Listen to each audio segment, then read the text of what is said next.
My name is Willy Bolander. I study influence, persuasion, and leadership in selling and sales management, and I teach people how to sell. In this podcast, we'll talk to some of the world's top sales leaders and see what we can learn from them. Welcome to the Sales Lab. Every year in November, Florida State University hosts a massive event in Orlando, Florida. For business students, this is a sales role play and case competition, an opportunity to compete and get exposed to job opportunities with some of the world's best sales organizations. For companies, this is an unbelievable recruitment opportunity, bringing several hundred of the nation's best students, all already interested in starting their careers in sales, into one location for you to meet. So if you're a student looking to differentiate yourself and secure your dream job in sales, a marketing or sales professor looking to show off your students and connect them with great opportunities, or a sales manager or recruiter looking to acquire top sales talent, come learn more about the International Collegiate Sales Competition at www.icsc-fsu.com. That's www.icsc-fsu.com. Welcome to part 2 of our conversation with Adam Rubenstein. We cover a lot of material in this one. Talk a lot about coaching, emphasizing that coaching is about how, not what, and that coaching often requires you to be specific in a way that is not always obvious. Of course, his company, Traq, uses sales conversation data to come up with coaching suggestions to help you manage your sales team. Essentially, it's like the game film if you're playing sports, right? And you need to go back and review it. Well, why aren't we doing that in sales? Isn't sales just as important, maybe more important than, say, high school or college sports? Talk a little bit about entrepreneurial and salesperson characteristics that help in success. And yeah, this is part 2 of our 3-part conversation with Adam. Hope you get something out of it. So that's what you're doing now. Mm-hmm. Very specific, important problem. How did you get here? How did it get here? It's just a frustration of leading sales teams that we started companies and sales was always the hardest thing to do. Hiring salespeople is difficult. Understanding what makes a salesperson tick and what matters. I think that a lot of sales in the past, people thought it's, gut, intuition, and the gift of gab. And I think of sales as a science that it has to be. If I can't turn it into a science or make it a science, then that means that it's just like flipping a coin, who's the right person to hire and what's the right process and methodology. I just could not accept that.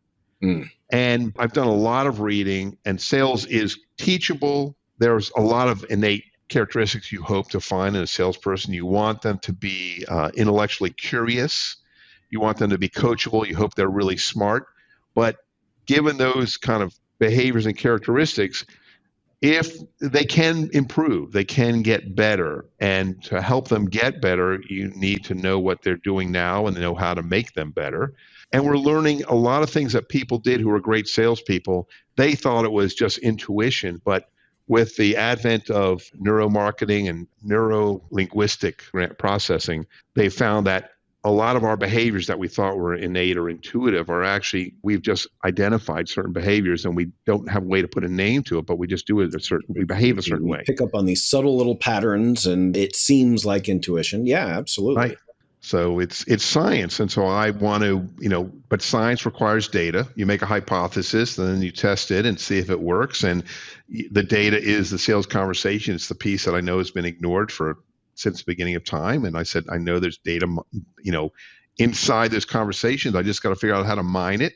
And at first we started using word search, right? Put in a word, find all the sentences that use that word. But that's a very poor way to really mine a conversation. That's where the artificial intelligence comes in. It's a much more effective way. It's a starting point. We'll start there, but we have to get a little bit deeper. Right. Well, I mean, obviously, I am a firm believer that the way you say things and the way you do things matters, right? I know we spoke a little bit last week about, my distaste for when a sales leader gives their rep feedback that sounds like work harder or do more, and that's, well, from a coaching standpoint, that's not the way a good coach, I hope, works. If I'm coaching an athlete, and I have to be careful here because I really don't know very much about sports, so you're going to start naming people, I'm going to go, I don't know who that is. But, if I'm coaching an athlete, I don't get to say, run faster.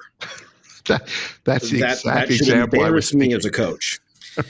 I don't get to say jump higher. I don't get to say, well, you were awfully close to catching that ball. Next time, why don't you catch it, right? We have to get into these details. We have to say how, when, what, and what I love about it is the feedback is almost always very subtle.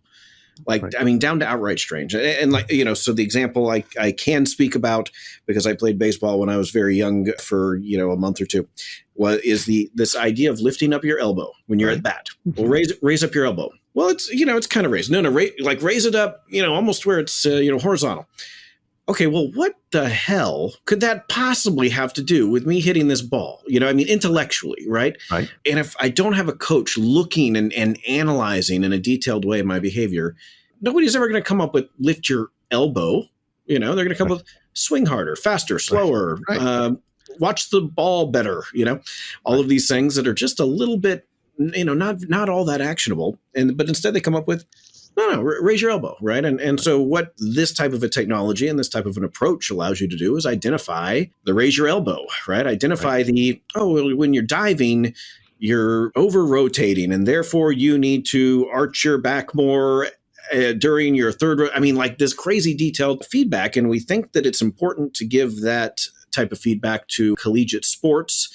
And for some reason, we don't always think it's important to give that type of feedback to salespeople, which to me sounds crazy. Well, you're suggesting that sports is a metaphor for sales. I think is a great, very apt metaphor. And I think that the differences are just so clear. We have figured out how to make people better at sports. We watch them. We then identify what they're doing wrong, and then we point out how to do it better. Obviously, running faster, that's nice, but that's usually not something that is easily changed. But, if the swing coach had watched your swing, the lift your elbow is the excuse for not really knowing what you're doing wrong, because most people don't know how to coach. So they come up with these kind of standard cliche statements. And sales is that much worse because we don't even see the game. We're sitting in the locker room, and I think you had used this metaphor yourself, this example. I think I used it last week and then completely forgot it this week. Right, yeah. Right. You're like, it's like we're in the locker room with the team. The team goes out on the field. They come back at the end of the game like, we lost, coach. What do we do? And it was like, I don't know. Sell more, sell harder, speak faster, call more. It's mostly activity based, right? It's call more people, send more emails, get more deals. And the problem with that approach is what you're really doing when you increase the size of your sales force and make more calls and more emails, you're just sharing mediocrity, right? You're not actually improving people. And so if we can see into the sales conversation and actually see what's wrong, then we actually know how to coach. We can see where the problems are. We can help coach. The other thing about it is in every sport, there is game film, right? And at the end of the game or the next day, the team watches the game film to see what they did right and wrong. That is the recording, right? Every salesperson should be watching or listening to their calls to get better. Now, that's assuming that they want to get better. And there are some people that maybe they don't, but there are many people that actually want to improve. They just don't know how to improve. Unless they can convince the sales leader to sit in on a call and give them some coaching pointers at the call, after the call, there's really very hard. There's no chance to coach. And so what do we do as sales leaders? We either hire one of these people to come in for a 3-day seminar or we buy a book. The problem is it ends up being very generic coaching. It's kind of like lift your elbow. All you guys are not sending enough emails. You don't lift your elbow when you swing. That's not specific enough to that particular, the sale they're in to really help them do better. Yeah, absolutely. And your comment about somebody not necessarily remembering exactly what happened, or, I'm imagining somebody watching the game they just played the day before and going, no, I didn't hesitate during that play. I ran full steam. And, it's only by showing them the video, by showing them exactly what happened, that they go, oh, okay, all right. Okay. I see what you mean. And, there are two words that get thrown around and people take offense to them. And I think we shouldn't take offense to them. And one is ignorant. We should be able to say, I'm ignorant of this and somebody else is ignorant of that. We're all ignorant of a bunch of things. And the other one that I think really gets under people's skin, but I think it's a valid part of our vocabulary, is delusional. Now, very few of us are delusional across the board on all things, but every one of us is delusional from time to time. Our memories are horrifically fallible and inaccurate in very crazy ways. So, yeah, this is like, even if you have the manager there, they're going to say, well, I thought you could have asked some probing questions when the customer said this.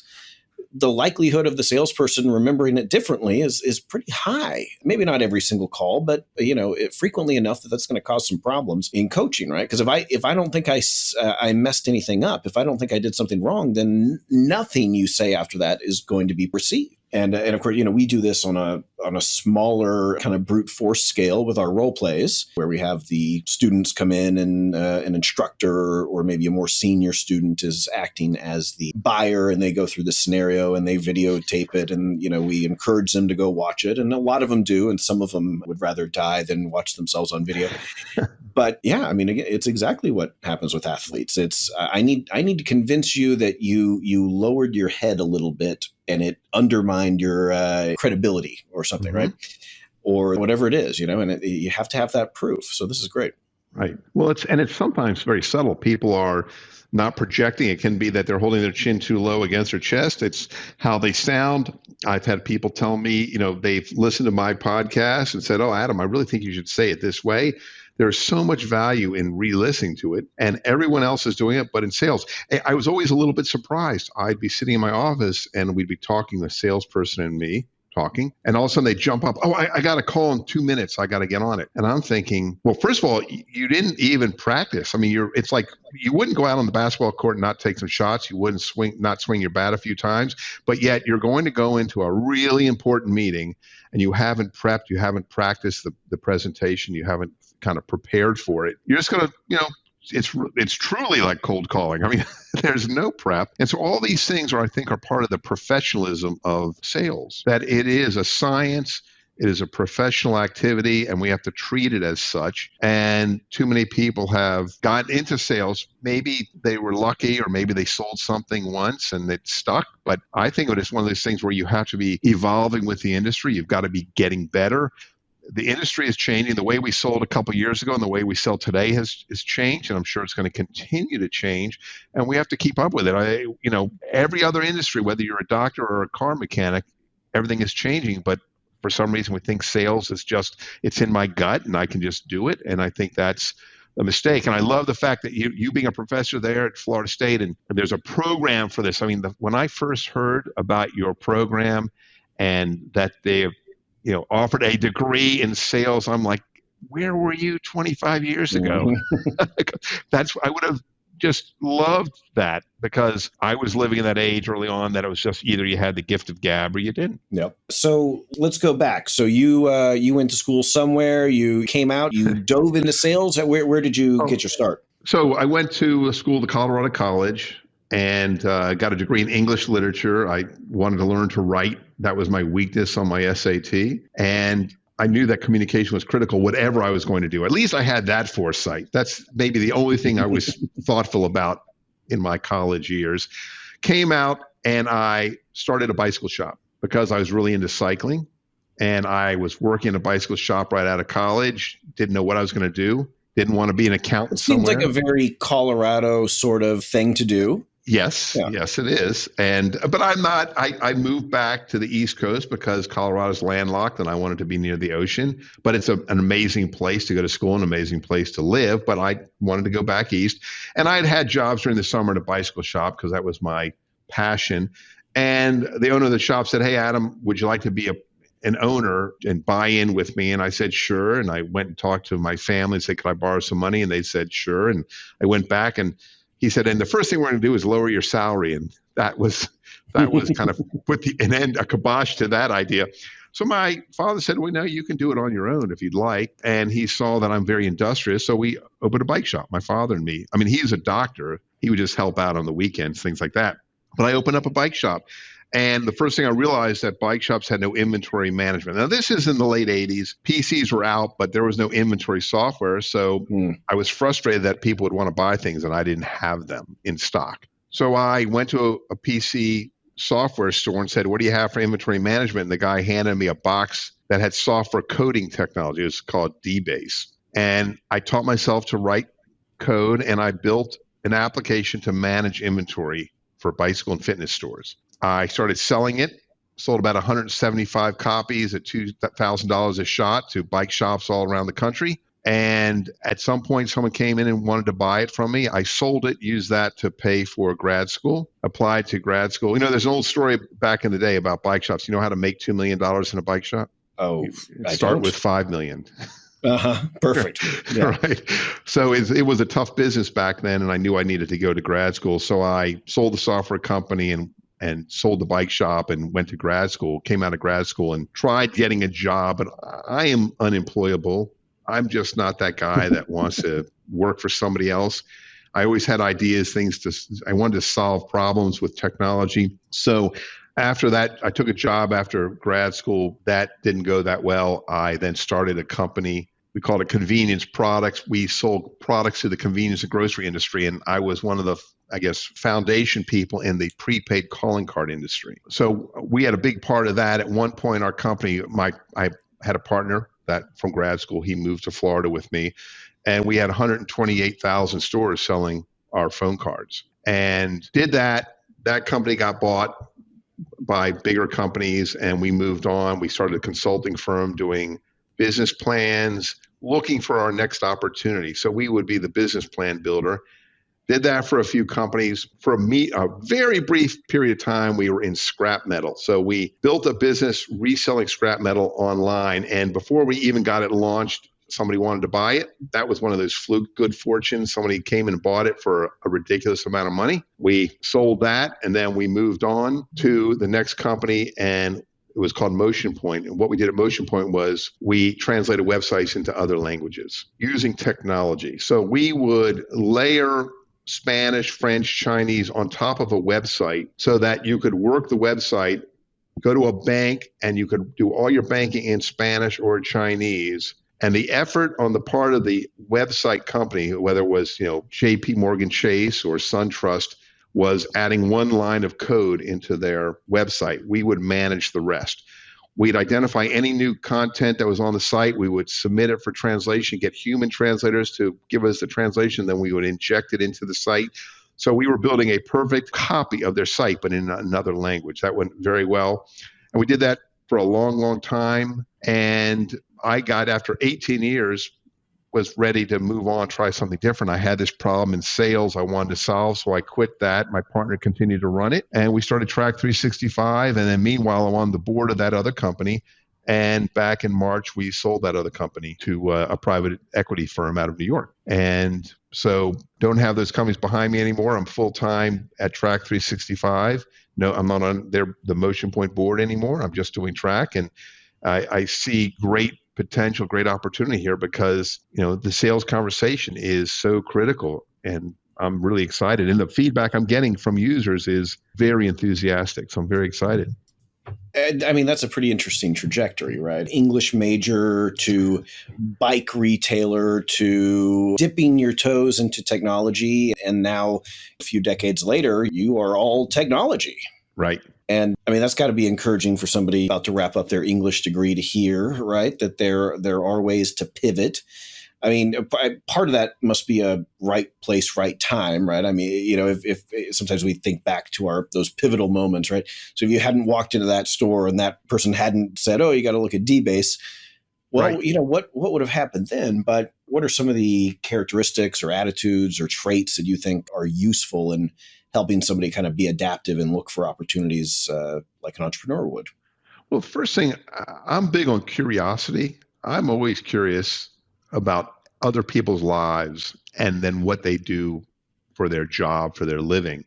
And I think that being curious, number one, people, I ask questions, people love to answer them. So I love asking lots of questions. And I love learning about what people are doing. So I think curiosity kind of it's a great salespeople are really curious. I think great entrepreneurs are very serious. I say curious, and great entrepreneurs are very curious also. They are just, about the world around them. I'm not afraid.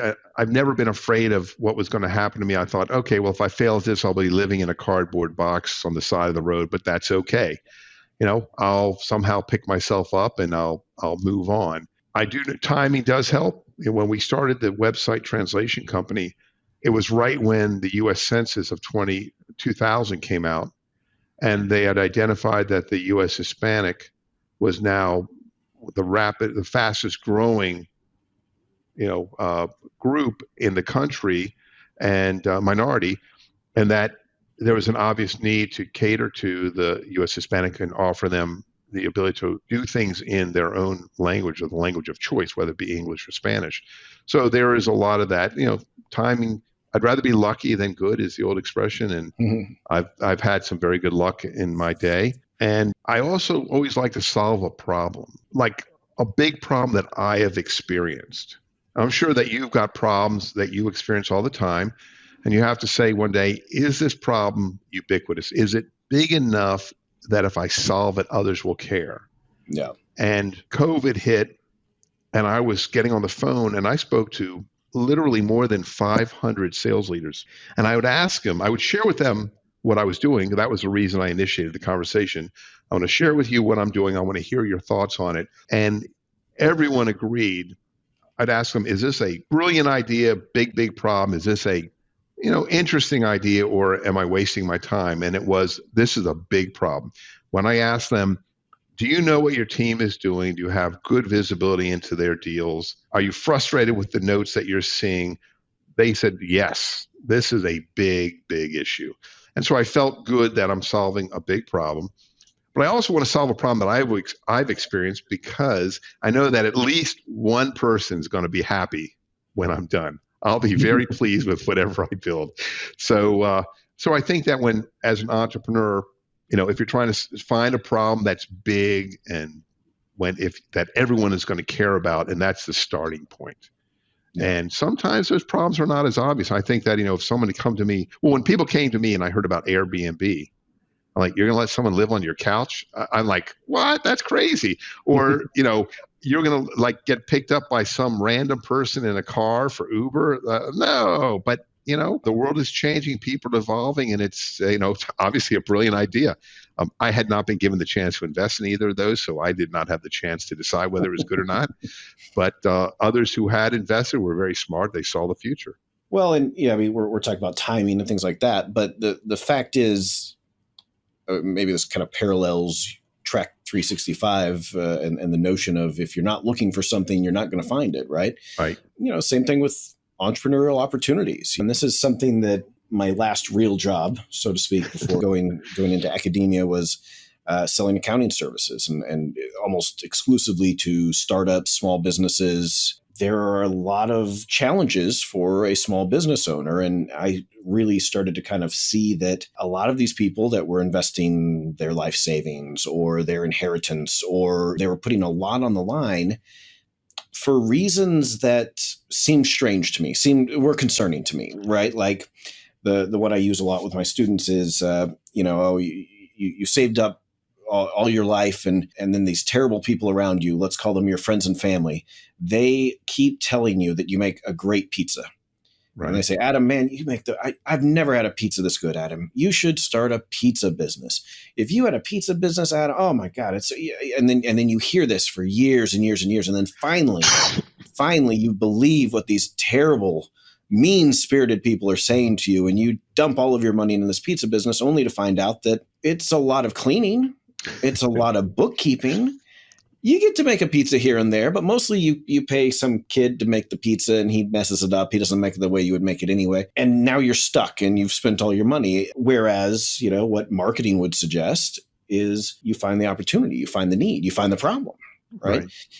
And there was a great quote. I cannot think of the person's name. I think it was some executive at Yahoo. And it goes, I'll probably botch the quote as well, but something along the lines of, stop asking your children what they want to be when they grow up, and start asking them what problem they want to solve when they grow up. And I have a bunch of kids, so I share this with them. And I think it's a pretty good perspective, right? Because you say, what do you want to be? They're going to say things that are obvious to them, things they see, right? So it's firemen, policemen, doctors, right? Teachers, right? The things, the people they interact with. But turns out, what problem do you want to solve? You want to solve world hunger? well, okay, that could actually be a number of different roles. That could be, you could be a physician, you could be a scientist, you could be a development professional that raises lots of money to fund scientists, and but it gives you a purpose, right? And that's where I think we like to start with a purpose, right? It's not just about checking some boxes to get a paycheck, I hope. It's about providing some sort of value, solving some sort of problem. And I think the people that don't start with that foundation end up very frustrated, if not immediately in their career, then eventually in their career, thinking, is this really all for nothing? Like, well, if you didn't start with a purpose, it might be. I completely agree. I think that statement, I have not used it, that is really smart. What problem are you going to solve? And I think it fits me because I always have, to me, the satisfaction is you have to enjoy the journey. And to me, it's kind of this feeling like I solved this problem. And when I saw the ability to convert a website into other languages, and I would sell 11 languages to one of our customers, and I'd walk in their building and I was the guy that solved this big problem. And I felt good. I mean, nobody walked up and, that's the genius that did that, because no one ever said it to me. But, I felt good about it. And I feel good about solving this problem with sales, that it's a big problem. Everyone has it. And I want to be the person that solves it, or at least it's not me alone. I have a team of people that are way smarter. That's the other thing I learned about entrepreneurship. Find really smart people and then hang on. Yep. So maybe it's identifying smart people is the real magic of being an entrepreneur, because there's always been way smarter people. I've got AI guys and developers and partners that are all really sharp. And so I am good at identifying the problem and kind of illustrating it, but then they are tasked with, the specifics. What code do we write to solve it? They're really good at that. And I'm thankful that I've been lucky in that regard also, that finding really smart people to help out and design a lot of this technology. So find a big problem, take pride in solving it, and then do not stop. That's the other thing. I'm the guy that doesn't stop until I solve the problem. Someday we're going to run into each other. I'm going to be, 104 years old. You're going to go, I'll be still working on that problem, right? I will not stop until it's figured out. We're going to stop it right there for now. Please dive into the next episode of the Sales Lab to hear the conclusion of this interview. And by the way, if you like what you hear, be sure to subscribe and to rate this podcast on whatever app you use to listen. Also, share this with your colleagues and friends, and let's continue to have a deeper discussion on all things related to selling and sales leadership. See you next time in the Sales Lab.